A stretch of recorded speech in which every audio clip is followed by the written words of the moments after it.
Nii, ja nüüd vestlus kellegagi, kellega ma alati ootan vestlemist.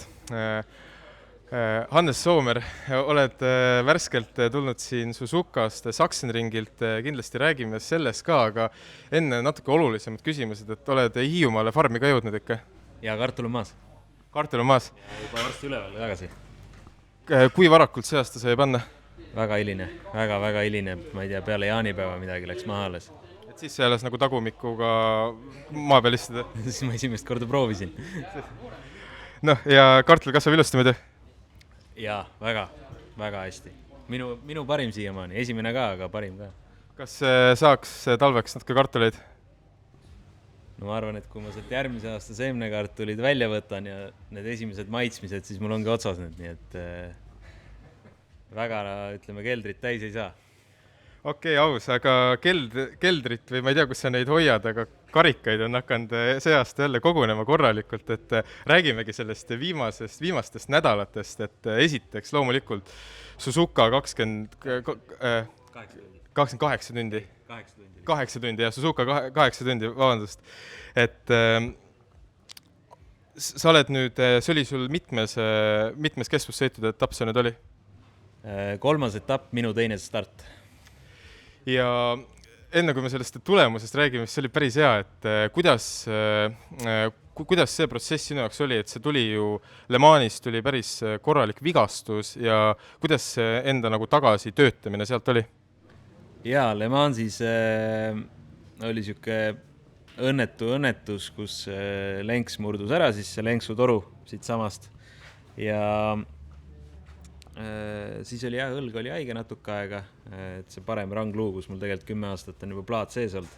See plaat järgi ei andnud, aga andis siis side rangluu otsast, ehk siis nüüd rangluu ots on natuke püsti, see on siuke krossimeeste vigastus, aga ma siiamaani olen suutnud hoiduda sellest.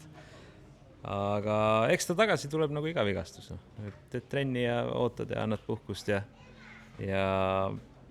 et siis spaas ma ei käinud, spa 8 tunni endurance'il ja esimene IDM-i etappi ka vahele. Ja siis sealt järjest hakkasime nagu võidu sõitma jälle ja praeguseks nagu jõud on suhteliselt tagasi ja vigastust selles mõttes ei mäleta nagu. No midagi, mis mäletamist väärib, on see Suzuka võit, et räägi sellest nädalavahetust, et kui me suhtlesime vahetult pärast, su selline ühtne kommentaar oli, et üks kuradi raske päev oli, aga kuidas see päev oli, mis need emotsioonid olid, et võit tuli ära, oli see raske võit, kuidas see sinu silmade läbi oli? See üsna raske nädal oli tegelikult, sellepärast, et me pühapäeval lendasime. Esmaspäeval olime Jaapanis, sõbra Rolandiga kahekesi läksime 2 kanget Jaapanis ja kolmapäeval ma sõitsin esimest korda Suzukas üldse, et muidu ma tegin Assetto Corsas mingit trenni ja muidu on nagu rajast täiesti null ettekujutust aga ei saa telekast, ei saa mängust aru, kui palju Suzuka mäest üles alla käib tegelikult ja kui suured viraažid seal on, et see kõrguste erinevus on päris raju ja see mõjutab nagu sõitmist ka ja trajektoore ja ehk siis kolmapäev oli päris kõvasti õppimist. Rada on, ma arvan, et kõige keerulisem rada, mida mina näinud olen päris elus. Põhimõtteliselt 6 kilomeetrit šikaane, puhkamishetke ei ole ja kui selle šikaanide kompleksi esimese tuksi keerad, siis on korras kuni lõpuni. Esimene kompleks. Siis,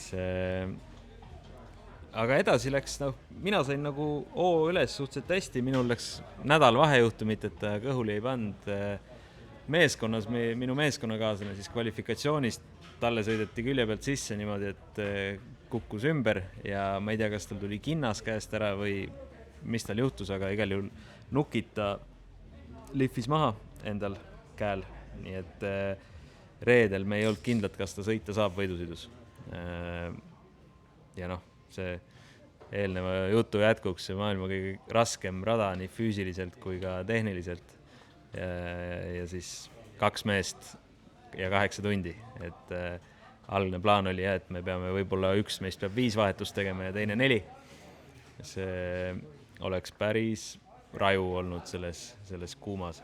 et see Suzuka jah teeb keeruliseks see, et see rada on kuradi raske ja temperatuur on siuke 35 kraadi, et see kokku on päris raju kompott, millest öeldakse, et kui Suzukast teed 4 vahetust, siis see on füüsiliselt natuke raskem kui terve 24 tundi Boldooris. No sa mainisid seda Suzuka esimest sektorit ka, millest kõik vahet pole, mis distsipliini sa sõidad, et oli siis selline nii-öelda, noh, kuidas öelda, üks kõige ägedamaid võib-olla asju, mida saab võidusõitja kogeda?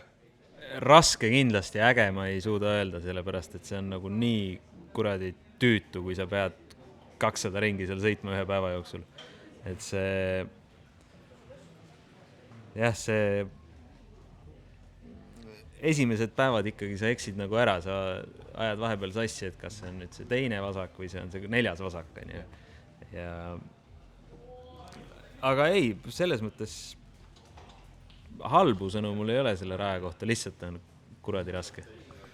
No kuidas siit edasi, et mis sellel hooajal, tahtsin veel seda ka küsida, et kuidas see võidu tähistamine oli, et ma vaatasin, et te trippisite Jaapanis ringi ka pärast, aga kuidas see järgnev öö oli? No öö oli ikkagi nii, et käisime meeskonnaga õhtust söömas ja siis läksime magama, sest seal ei olnud kellelgi energiat midagi teha. See võidusõit oli suhteliselt, noh, mina tegingi lõpuks 4 vahetust, aga katkiste nukkidega mees sai 1 teha, kes aitas meid lõunapausist üle, mis oli suht emotsionaalselt oluline. Aga 4 tundi jah, Suzukas on ikkagi siuke, noh, õhtusöök ja magama, ega rohkem ei olnudki. Ja noh, rohkemast rääkides, et see paik, mille Haustale me sõidame, et see on nüüd värskelt Sachsenringi pealt tulnud. Schleichist. Sachsenringil me ei käinud aasta alguses.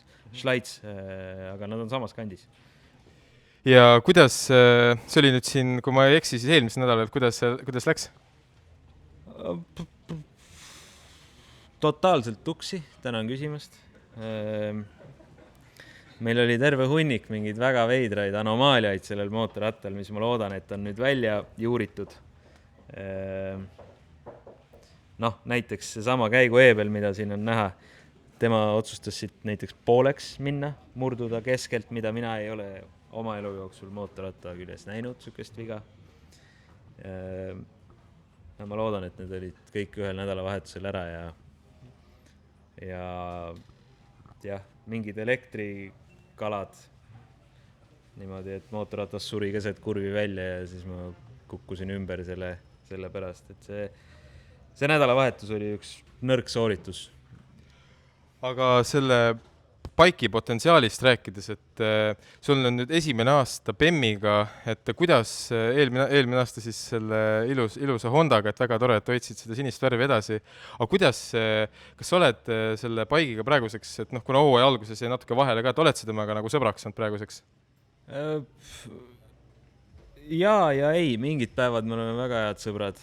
Pärnus me oleme Honda aja üle sõitnud, aga natuke keeruline koht on see, et tihti päevad ei ole vennad selle mootorrattaga.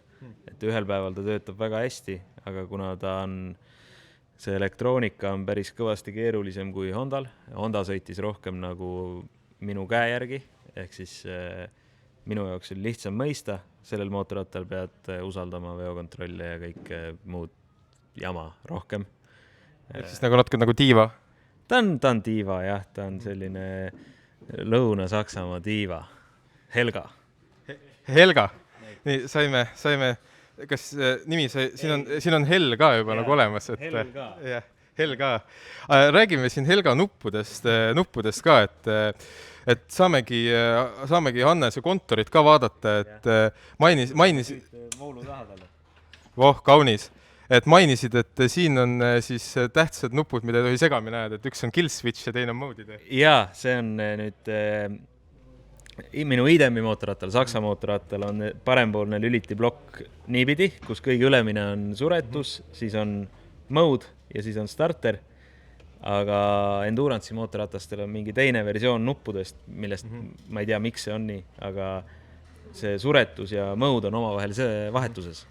Ehk siis see mode on kõige üleval ja esimesed boksipeatuse proovid, kui ma pitleinile sisse tulen, siis ma tavaliselt jään seisma ja hakkan mode'i vahetama. Mode'i vahetama. No ikka ju boksis, ma mode'i natukene. Aga see on niisugune harjumise asi, jah. Sõidus ma ei ole veel seda viga õnneks teinud. Kuidas sõidust rääkides, et kui me kutsume siin niikuinii saatesse ka hooaja lõpus, et see pole isegi küsimus, et aga mis sul oleks vaja see hooaeg nagu enda jaoks sa oled seadnud, et saavutada, et sa hooaja lõpus tuleksid näiteks niimoodi saatesse, et jess nagu, et... Nina püsti nagu ja aerotpaadist väljas. Aerotpaadist väljas. IDM-is on vaja sõit võita. Alguses me läksime tiitliplaaniga, aga kuna selle Mansi kukkumine, see tegi natuke plaane ringi meie jaoks, siis nüüd mul on suhteliselt vähe kaotada, punktide peale ei ole mõtet mõelda ja on vaja lihtsalt võita sõite. Ja teine asi, ma tahan 24 tunni sõidu lõpetada ka. 24 tunni sõidu lõpetada, ehk siis finiši võtta? Jaa, sest et praegu mul on 24 tunni sõidust ja 8 tunni sõidust on mul täpselt sama palju sõiduaega. Et jah, Poldoris tahaks lõpetada, sest kui me lõpetame ilma muredeta, siis me oleme ees otsas ka. Super, ma soovin sulle sellest palju edu. Viimased 2 küsimust, kuna me kummaski saates pole sinu käest küsinud, et Hannes, et esiteks, et mis muusikat sa kuuled üldse, kas siis sõidu kõrvale või üleüldse on sul mingid lemmikartistid, bändid? Country. Country, nice. Umbes selle sama sõbra Rolandiga meil on umbes 6-tunnine country playlist, mille nimi on 4000 miili minna ja sellega saab Hispaanias niimoodi ära käia, et ei pea ühtegi laulu kordama. Vau! No siis on, ütleme, see teadmine artistidest. Okei, peab kordama, 6 tunniga Hispaaniasse ei sõida, aga põhimõtteliselt ära ei tüüta.